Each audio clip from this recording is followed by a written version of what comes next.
You might have noticed three things about the results sections in articles you've looked at. First, they're all a little different. Second, even though they're different, they have several things in common.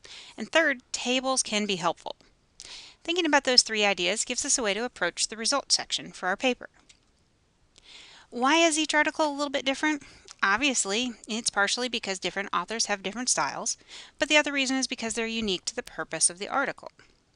In the case of our project, and frequency claims in general, we're describing a variable. That means we won't have inferential statistics and won't report significance values, but we will be more detailed with the descriptive information. That detail will include not only means and standard deviations, but also frequencies, like we talked about when we learned about interpreting the results. It's important to note that the information isn't just thrown out there or placed in alphabetical order by variable name.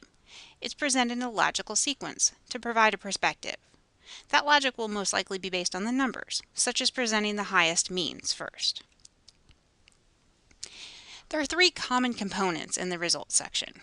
We typically state the question or hypothesis being addressed. We also use what's called statistical notation in reporting the results of the analysis. That means we use particular abbreviations for particular statistics and format them in a specific way.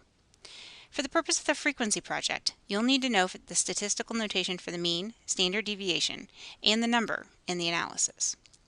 But we use words too. It only seems like the results section are no more than a mishmash of hieroglyphic-looking statistical symbols.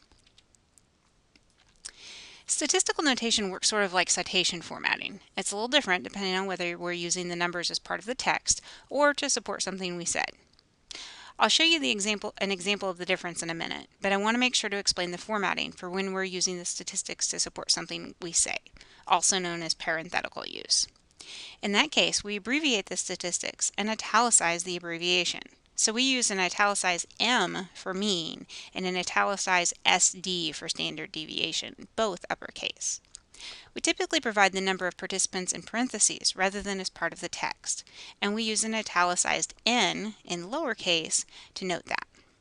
When we have more than one statistic, we use one set of parentheses with a comma between.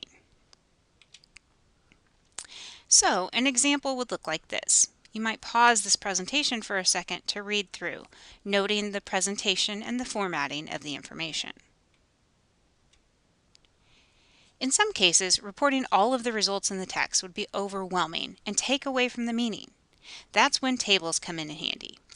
In those cases, we still highlight key points in the text, perhaps the highest and the lowest scores, and then direct the reader to the table for the remaining information.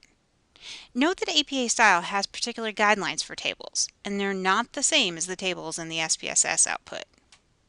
The manuscript template includes an example. Note that the tables are numbered and include a title. They're formatted with horizontal lines, but only to emphasize the labels for columns. APA styles tables do not use vertical lines. The results section can be somewhat simple to write when we use the common components as an outline. State the question, explain the scoring, give the results in words and numbers, and sometimes tables. That even helps us think about what we're trying to communicate, given that it begins with a question. That is the focus.